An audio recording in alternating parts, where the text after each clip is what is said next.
Hey Josh, thank you for coming in and sharing your experiences with our audience. You got just a tremendous background and great for you to share your insights and all of your experiences. So thank you again.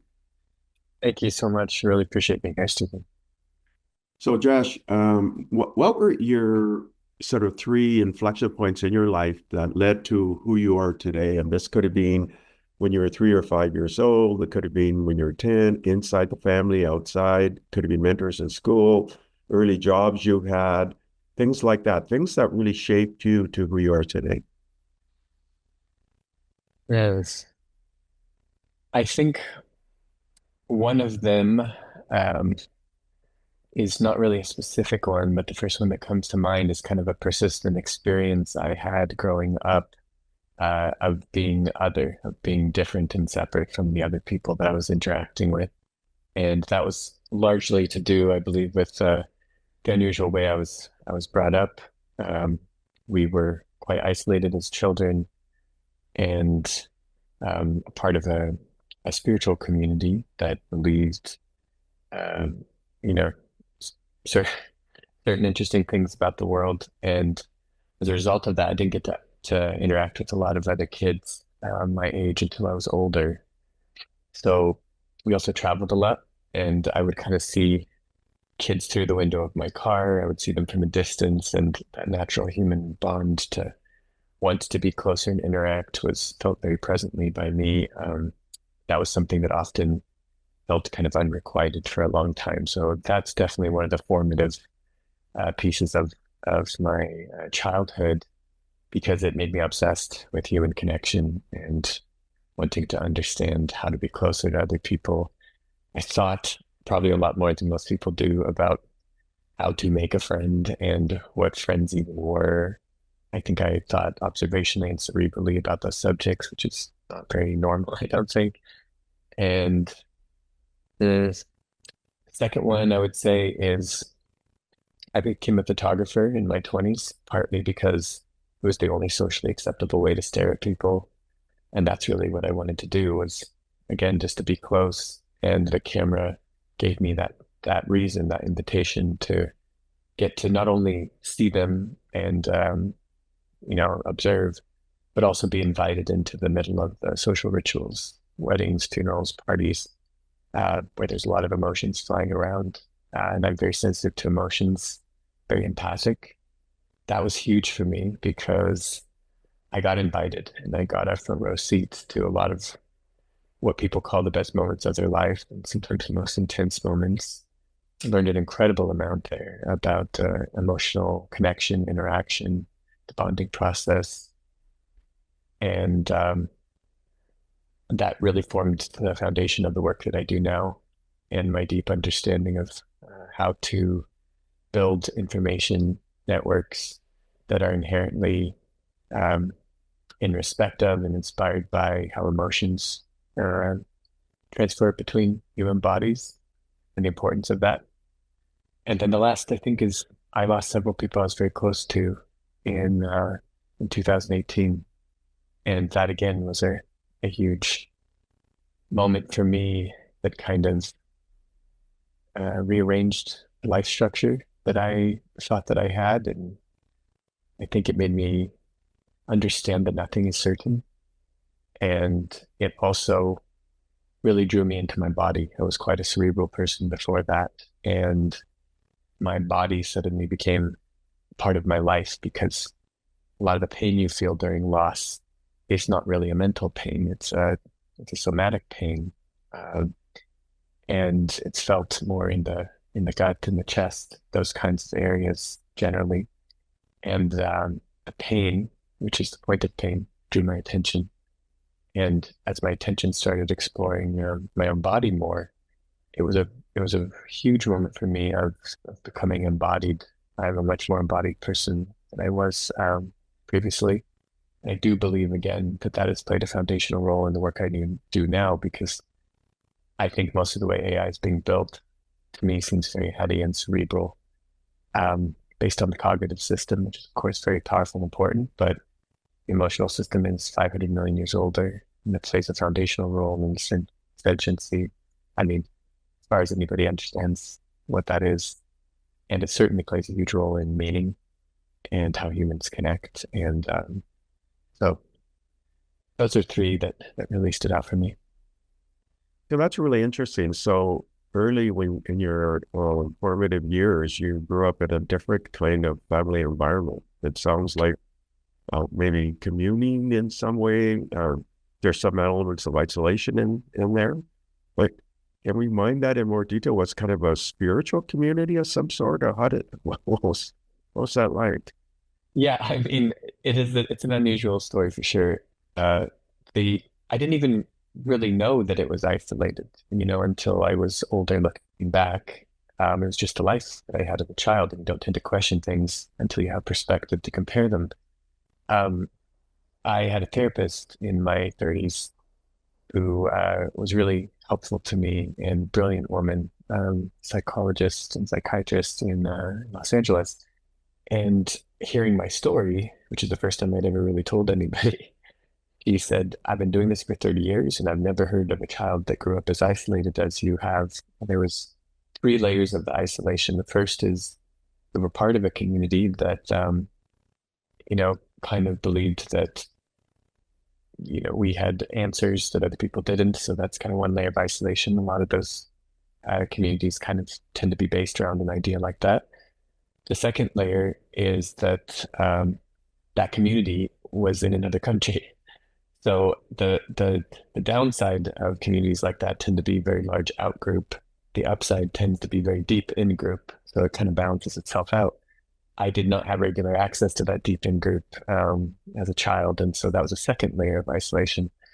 And then the third layer is my whole childhood was spent with my dad trying to get enough money so that we could go to the other country where the community was. And he was a wild character with a lot of beautiful dreams, and he just kind of kept chasing those dreams my whole childhood. So we moved a lot. I say that I grew up in a car, and what I basically mean by that is in dozens of houses by the time I was 16, and I remember the car more than I remember anything else. So that third layer of isolation is there wasn't just a lot of time to develop friendships, even ones that could have somehow eked through the first two barriers. I lived in many different cities, different states in Western United States and also Western Canada. So for those three reasons, there was just a lot of distance between me and other kids as I experienced it. So how did you access education during that time? I read a lot. I read a lot.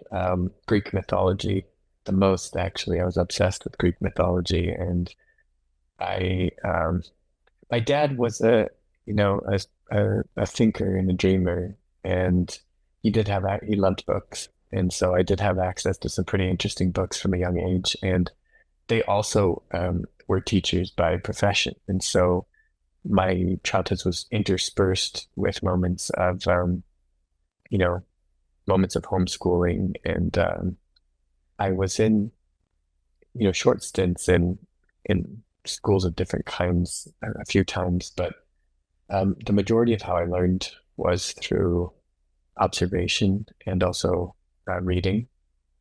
And as a result of that, I did not get stamped in the same way that most people do by the prevailing culture of the places that I lived. I was different because of that. I had a very high vocabulary because I read, big books a lot. And I remember the first time I ever got exposed to a bunch of other kids was when I was about 12. And one of the first things that happened is they made fun of me for using big words because they thought I was trying to make them look stupid. And I remember very consciously the first moment when I was like, okay, I have to use simple words. I have to kind of dumb myself down, to be palatable. That was an interesting social moment for me for sure. So you read a lot and you had this very nomadic kind of experience, right? Chasing idea, as you indicated, instead of living in a car and not having this exposure, this human connection. And yet you have this interconnection with the cognitive world, your kind of inner spirituality as you're progressing and developing. and you had an advanced vocabulary because you read so much, and you come from well, an environment where there was teachers. So you had this sort of homeschooling, self-training. Part of your bio, you identify as an anthropologist. Is that kind of like self-taught anthropologist, or did you go to and take formal training in it now into anthropology? To be honest, I never even conceived myself as scientific. I identified as an artist for most of my life. In 2018, a modern form of meditation that I developed, was started to become studied by scientists, neuroscientists, because it was highly effective and unusually so. And that's when I first started hanging out with people who were deeply academic. I'd met them, of course, before, but I hadn't spent much time with them. And the more that they kind of looked into the work that I was doing and how I developed this, it crossed with a lot of the most modern research, and that was available around such things. And they were astonished that I had learned these things through a practical way without any formal academic training. And I remember one time one of them said, Josh, you're a scientist. And I'm like, I'm not. I didn't even go to school. And he said, yes, you are. And I said, all I've done is, look at things really closely, observe, take notes, and try stuff and see what happened. And he goes, that's science, So I think it's more of like a nod to the scientists before there was universities where people are just very curious and paid close attention and tried things. So I use the word anthropologist because that's what was told to me by them, and it was a simple way for them to understand the deep work that I had done, understanding how human connective circuits form, how that relates to how human bodies generate novel data and share it in network. And I've also spent a really long time studying formation of personality and character, and specifically how environment, perceived social environment, affects formation of character, affects novel data generation, affects emotional regulation and wellness. And so there's not really a name for the way I spent all of my time, and the closest, simplest one is anthropologist. So again, to be palatable. Yeah, I could see, and people like to categorize, right? So, Yes. so you belong in this bucket because of what you've done and things like that, right?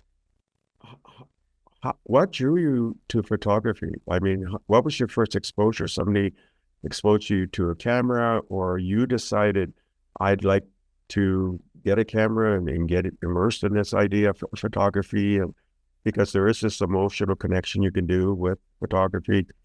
What was that journey like? How did it initiate?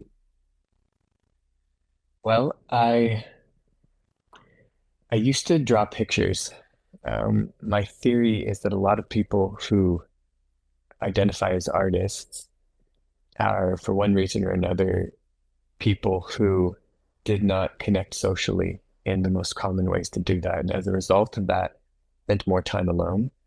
And because the need to connect is so strong, I think often they spend more time developing alternative modes of communication. And because of that, they get better at it, and then they get rewarded for it socially. And then the identity starts to solidify.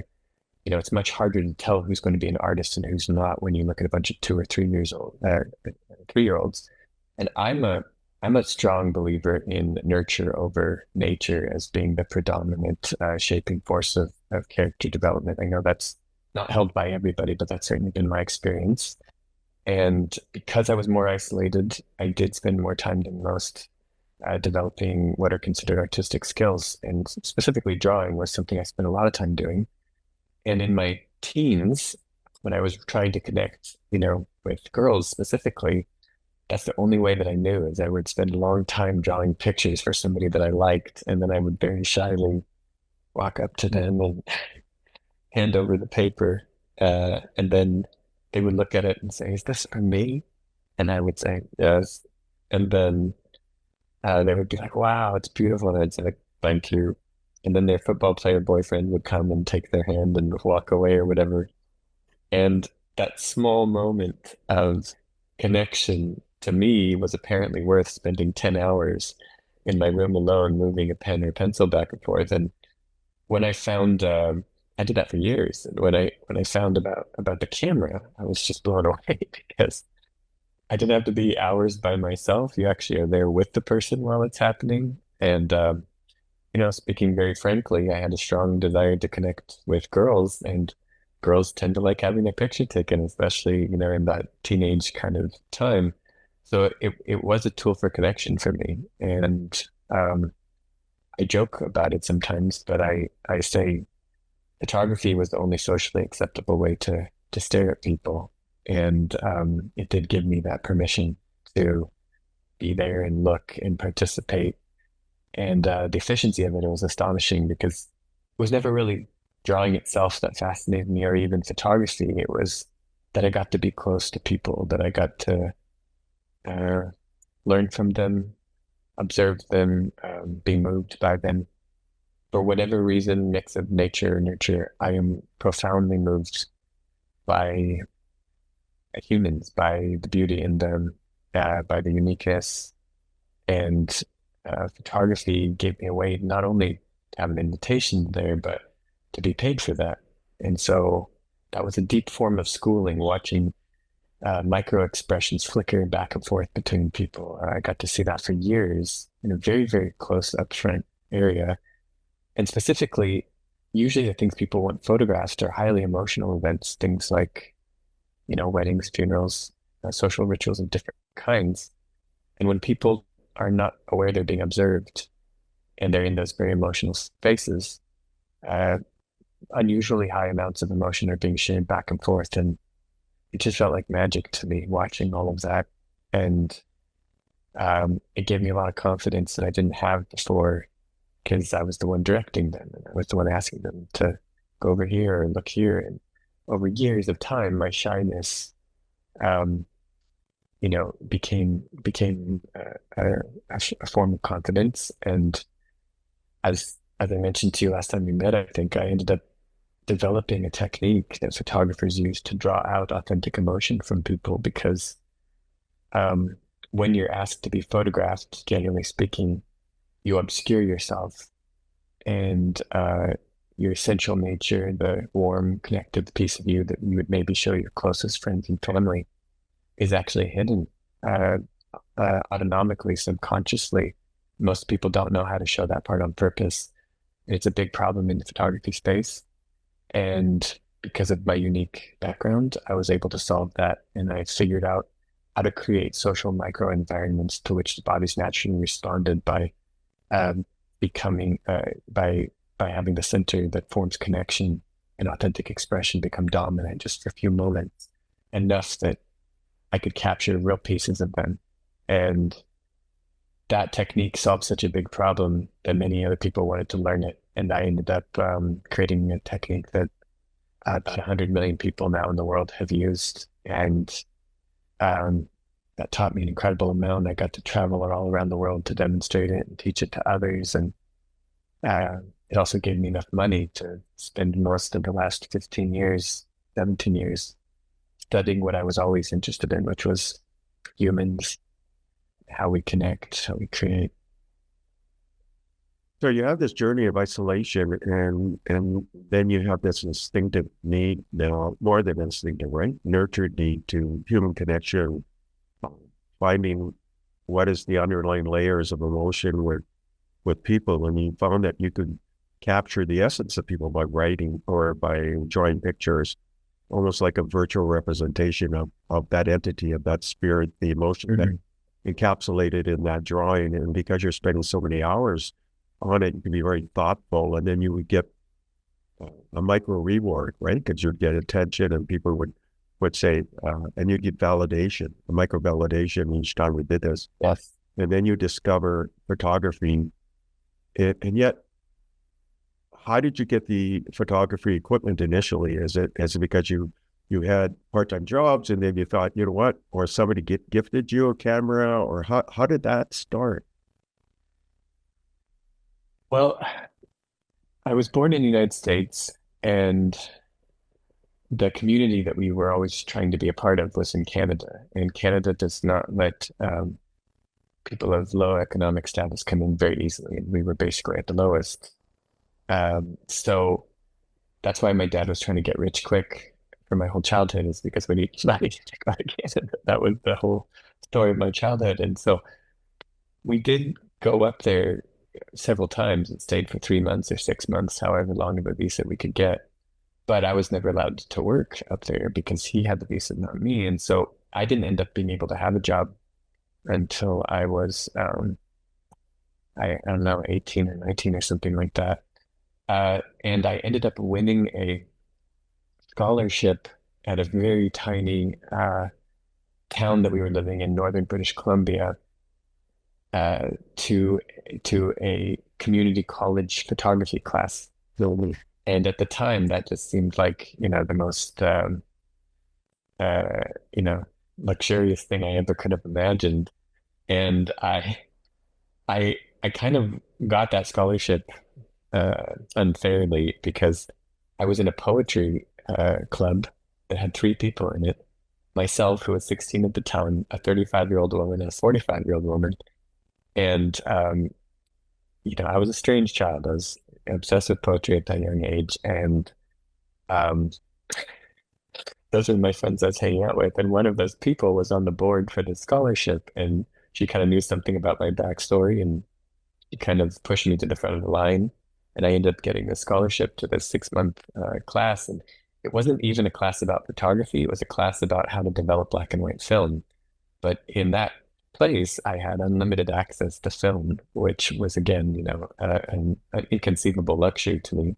And it was my first time of really being like in the world, separate from, the community, kind of more community focused way that I had grown up. And that was just like a magic time of me of discovery and exploration. And when I got that, that scholarship, my parents bought a used camera from Salvation Army, a Canon A1, which was actually quite a classic piece of machinery. They don't make them like that anymore.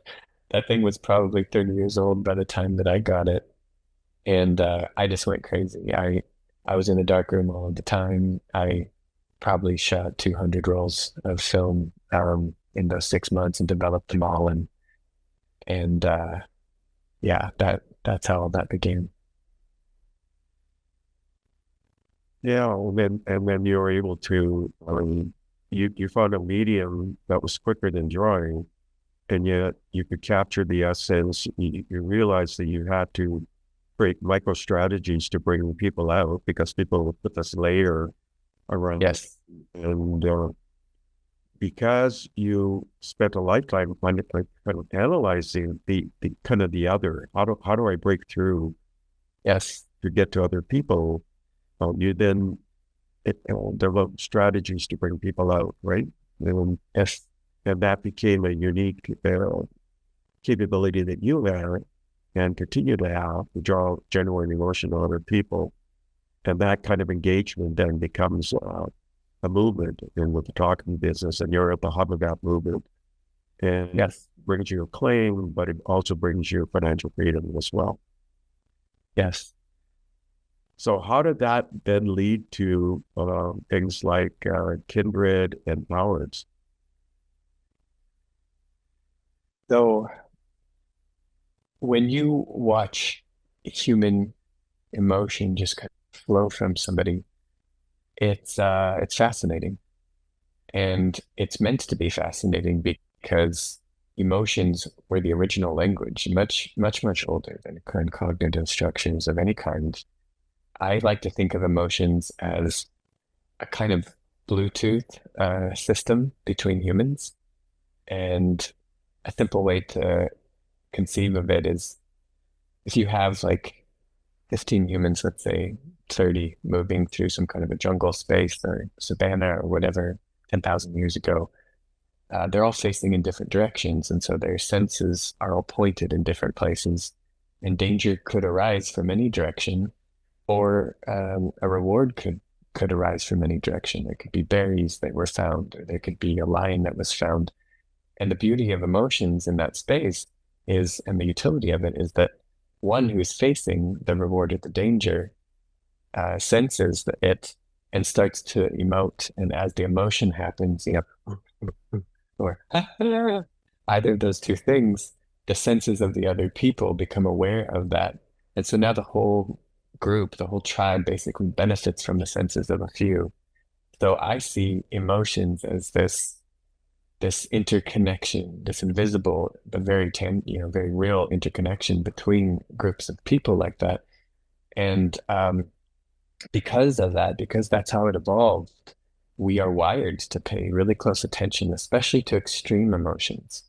And you may have noticed when you're walking down the street and you see a couple who's arguing, like a really bad argument, it's almost impossible to take your eyes away, even though it's none of your damn business and they're probably not having the best day of their life.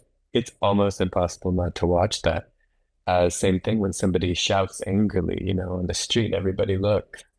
It and if you look at how most people spend their time watching Netflix or on social media, it's usually things of high emotional exchange that are happening. So emotions are mesmerizing and they're meant to be that way. We evolved to find them mesmerizing. And I got to have a front row seat to unusually extreme emotions, but especially of a beautiful nature. Sometimes a foot away, sometimes 2 feet away. I used to shoot with a wide angle lens, like a 24 millimeter, which is actually it requires you to be very close to people while you shoot them. And it was an instinctive decision that I made. But in retrospect, I understand it's because if you're very close to somebody while they're sharing, and it's okay for you to be that close, a kind of intimacy is possible. It just is not possible, from 20, 30 feet away. If you think about the last time you told somebody a secret, it probably was not in a McDonald's and it probably was not from 30 feet away. I have something important to tell you. You're probably close and you probably whispered it. So there was things like that, that I got to benefit from. I got to notice being so close to people and watching all of those emotions pour out that just made me obsessed with trying to understand what is really happening here. Why is this so interesting to me? Uh, in the spaces I would create, I call them micro environments, but they were basically invitations for people to communicate in rarefied ways that were more likely to produce authentic interchanges. When those would happen, there was often emotional releases that would come, such as people crying. And I would often cry watching those things and witnessing those things. And it was a very bonding experience. And something ineffable and essential about human nature comes out in moments like that. It's very difficult to describe with words or cerebrally of any kind, but it's at the heart, what we would call meaningful. And most people experience moments like that every once in a while. I was experiencing hundreds of those moments every single week, and I got changed by that. And I think most people have probably had the experience of watching a really beautiful movie, listening to a stunning song, either live or recorded, and then walking away from that feeling like understood or seen or changed. Sometimes a conversation with a close friend can make you feel like that. It is one of the most fascinating things to me about humans is that you can have your life changed by a single conversation. And I got obsessed with that and trying to understand why and what's different about the life-changing conversations versus the non-life changing conversations. What are the elements there? Similar thing would happen with when I would shoot weddings. People would get up and say things they never said. They would literally say, I've never told you this before, but blah, blah, blah, blah, blah. And the person would be like, they would start crying and so moved. And I was like, why did you never tell them? They clearly have been waiting to hear that exact thing for years. So having seen all of that and just come away with more mysteries and more questions than answers, as I got the funds to be able to, spend my time studying that, that's all I did. I traveled around the world. I taught what I had learned to photographers, but I also held workshops. And in the workshops, I would continue to experiment and explore different forms of communication, always trying to hone in on how do you get to the most meaningful interactions with the most amount of efficiency.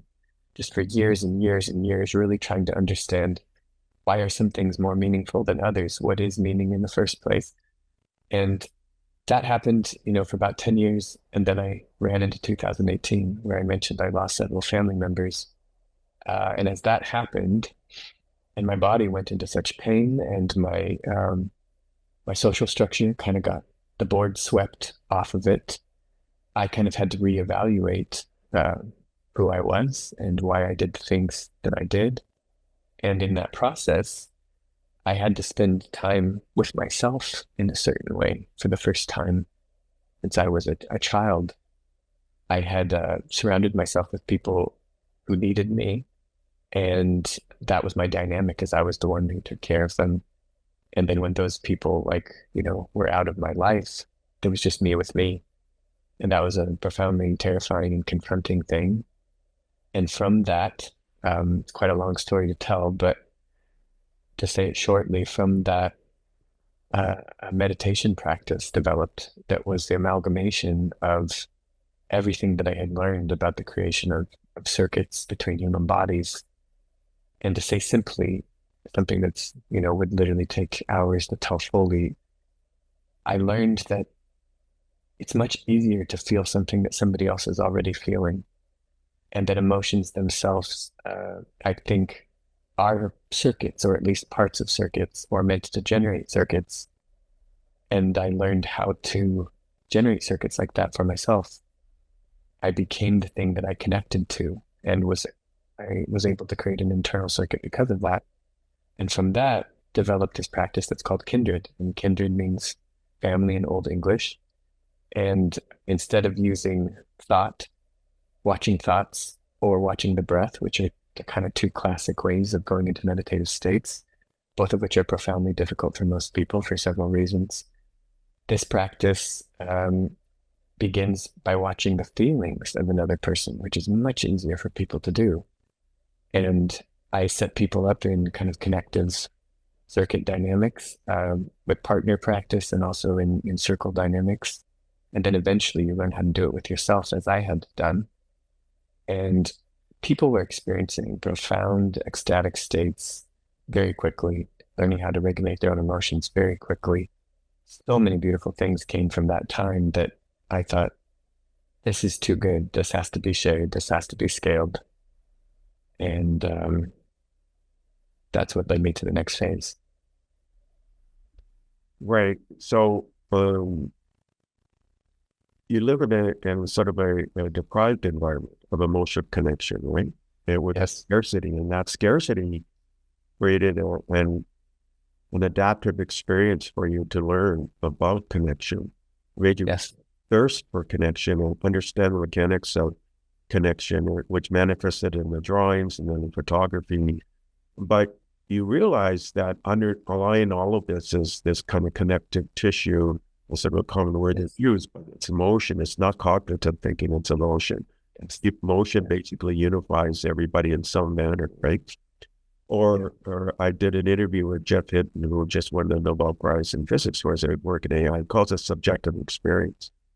So that the subjective experiences which underlies emotion, and you found that's a more readily available way of access to more of uncovering that way of connecting with emotion and regulating that emotion, and looking at others through their emotional experience, and being in synchronicity and harmony with them through this, and then being able to regulate it in some way, right? By putting practice, some kind of framework into this, and then you could teach it. And this then led you to say, well, how can I scale this thing so that other people can benefit from this, and we can be more creative, more connected, and lead to harmony and a better planet, and that's ours. So talk about ours. So if I put everything I learned into one sentence, it would be humans are a response to their environment.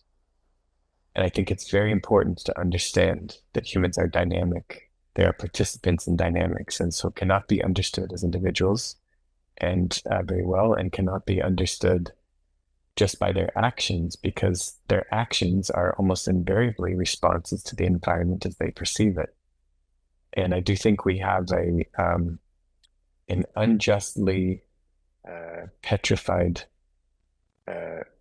solidified view of what people are, that is really not quite accurate. Because if they had been loved different, if they had grown up in a different city, if they had had 3 siblings instead of 0 siblings, there would be marked changes in many of their behaviors, which would then seem to make them a different person.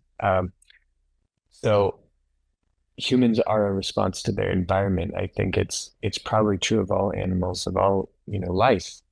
You put a seed on a slab of stone, it's not going to grow. And if you put it on rich, fertile soil, it's going to have an entirely different presentation, especially through the process of time. And again, I spent many years studying what makes things grow in terms of, human connection and the creative process, both of which are, I think, way more linked than most people understand. Anybody who created something to the level that we consider them a genius, the reason why we consider them a genius is because many people connected with their work. So the connective systems and creative systems are very intertwined, and I find that they're both present at the same time in when that particular part of the mind becomes dominant. So I got interested in tech because I wanted to figure out how to share what I had learned with the most amount of people as possible. And I found that that the form of meditation was not a popular one, and it's not going to be easy to get a lot of people to do that. And meditation itself has been a practice for many thousands of years, and it's still not, caught on to the degree that probably it should have in terms of just its full mental health rewards. And even though the version I had designed was easier and had more dramatic effects more quickly, it still was, I could tell, not going to be the thing that got the work that I had found to the most amount of people. And there was a light bulb that went off. There was 2 I'll tell you about. There's many, but 2 of them that stand out is I first started getting interested in scaling this meditation technique, and I got introduced to a very kind of well-known investor. And he was a brilliant man that, invested in a lot of big companies, and I was very excited to meet him. And I had so much proof that this meditation practice was so powerful and going to benefit so many people. And I knew that, he wanted to do good for the world. So in my head, it was like, oh, this is already done. I had no idea how arduous those particular journeys could be, and was quite naive about that space. But I knew I had a good thing. Met with him. He listened raptly the whole time. He leaned in. I was like, oh my God, this is going so good. And then at the very end of the conversation, he goes, that's so cool. I'm excited about this. And I'm like, me too. And then he said, but you know what I'm even more excited about? And I was like, what? He goes, beer vending machines. And I was like, what? And he said, we're now at a time where facial recognition can be used to identify somebody's age. So now we can put beer in vending machines. It's going to be huge. And I was like, oh my God, like you can't even really get further from the subject that I was interested in, than that particular vein. And right there in that moment, I knew this was not going to be the way that this reaches mass adoption.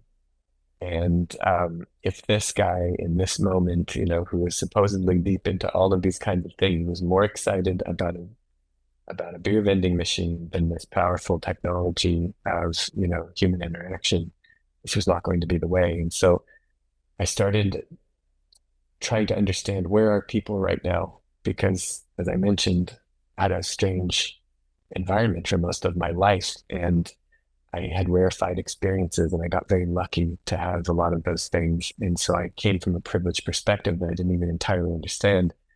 And I started looking, where is everybody? And where they were was social media. that's where most people were spending their time, was on these tech interfaces. And I realized that Meta, for better or worse, had built the largest environment that has ever existed.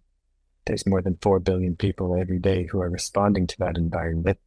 And being a person who studies environment and its effect on the individual, I instantly also understood that environment was not designed to draw out the best of us. It was not designed to regulate our emotions.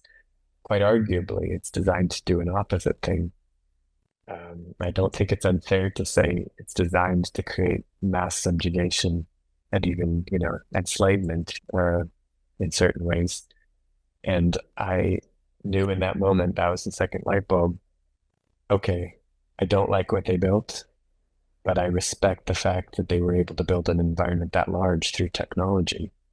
And if you could build an environment that large that billions of people were responding to, but if instead it was built with and designed with the tools I had learned my whole life for how to optimize for meaning, how to optimize for connective states, how to optimize for creative states, you could do more single good with that one thing than anything has ever been possible to do before, because it's just autonomic, subconscious responses that people are doing to these environments. They can't even help it, most of them.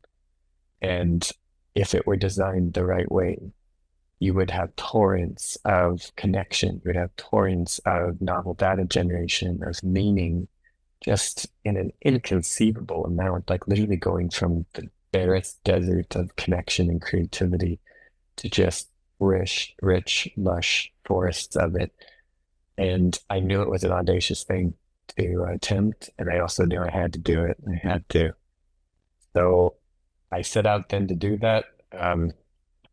It was a ridiculous thing to even imagine, especially coming outside of the tech space. And I was told, first, you have to get a team. You have to convince very smart people who could be getting paid millions of dollars from the huge companies to not do that and to come follow, your wild ideas. And the people who told me that were quite skeptical that such a thing could even be. That happened. I was able to convince some very brilliant people to leave what they were doing and come help me build a more beautiful future. And then we had to convince people to give us money, and that happened. And 1 year since being funded, I'm happy to say, quite proud to say, that my brilliant team has created what I feel is very possibly one of the most important technologies that humans ever have built, because it is a technology that supports and holds and nurtures a much more powerful technology than anything that we've built, which is the human connective circuit, which is our capacity to generate novel data and to share that with each other. So ours, the mission of it, the dream of it, is that instead of being separate from AI, instead of being separate from the knowledge that those machines have accumulated, and instead of being in a dynamic with it where we are consumers of it, that all of us could actually be participants in it and owners of it, and actively pour our own insights, our own dreams, memories, feelings, learnings in a way that was safe and ethical. And we actually call it a collective brilliance rather than an artificial intelligence. And we kind of want to pose it as an alternative to classic AI thought, to basically say humans should be at the center of how these things are being built.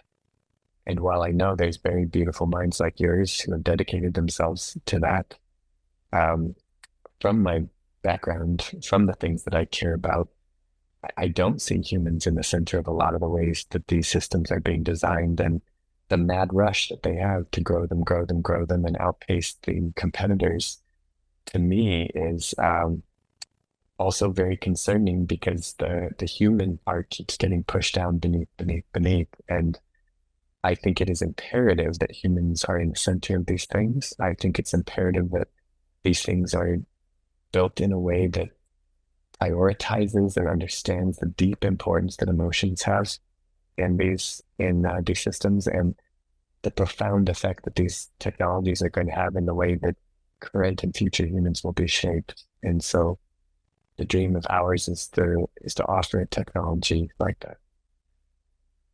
So what would be the onboarding process then for somebody who listens to this interview and they say, you know what, I'm really interested in engaging. What would that, how do they engage? And what would that process of engagement look like? How will this bioencoding process work? And it's a continuum of some sort. What does that Sure. feel like?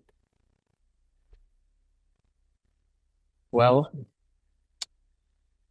we conceive of what we're building in a certain way as a garden. A data garden is one way. I've talked about it in the past. I think it's not unfair to think of humans themselves as a kind of plant species that at maturation produces fruit. And in this metaphor, the fruit would be novel data, and epiphany specifically is the form of novel data I'm most interested in. I think epiphany is the root of all things we call valuable. There's not a single thing on the planet that we call valuable that we made that did not originate as an epiphany. And so I think it's kind of the essential value in its kind of core form. And all humans generate epiphany. This technology is meant to optimize for epiphanic states in every single person and then fairly hold that in what you could call a private data bank account. We also call it an heir, H-E-I-R. This heir is it's a micro hybrid AI that is basically a repository of, your thoughts, feelings, experiences. You can begin to build yours by connecting with the company. And there's kind of some processes that we go through that are kind of too complex to say now, but that's one way to do it. The other way that I think is going to be going into process quite soon, actually, is we're working with companies to build small collective brilliances of their own company. So I want to build a collective brilliance the size of the world, where your mind and mine and billions of others are all constantly growing in these digital formats and interconnecting into a vast web. But that's a long vision. In the short term, we're doing it for companies. So we can bioencode major players in a company, and those minds can be networked in a much smaller network that ends up growing a proprietary collective intelligence of an organization or a company. And while the big vision has been to do it for everyone in the world, what I've kind of seen because of the practical depths that have had to be in front of me in terms of having to generate revenue and things like that, we can make actually quite a lot of money by giving businesses a very, very powerful tool to draw out and utilize latent data that's in their employees in ways that are hugely beneficial to the company, but also can the employees themselves could be rewarded for. So it may be that that's the first way people end up experiencing this is through places of work. It's interesting that you're mining this foundational work and emotional connection and the kind of emotional drivers into a process of collective intelligence, a swarm intelligence to unlock creativity that wouldn't be unlocked any other way. And you're placing in a safe space for doing this. We're down to our last few minutes. Unfortunately, I have another interview coming up. So, what, consider this your ability to inform the broader collective intelligence out there. What kind of insight or recommendations would you like to give, or maybe questions you would like to ask to leave this audience and are there areas that we haven't discussed that you want to inject into this white space of continuing formative collective intelligence? Yes, thank you so much. I think one of the biggest ones is just to kind of call out to the people listening to say, if some of these things that I have mentioned have intrigued you or resonated with you, you especially, I would love to connect with. I think that I believe that humans themselves are a large network and that there is a collective intelligence inherent in and through all of us. And I think that's been named by many names. But that's, at least to me, a fair description of it. And I don't perceive that I have made or created the things that I am building. I believe that I received them. And even, in my conversations with when we're raising, I don't even say we're raising money. I say we're raising resonance. And once there is resonance, anything people can do to help just becomes obvious. I think there are a lot of people out there who are concerned, either consciously or unconsciously, about the way AI is being built, about the people who are building it, about the pace of it. And to those people, I do want to say, I think there is a very beautiful humanist alternative that is going to be released soon.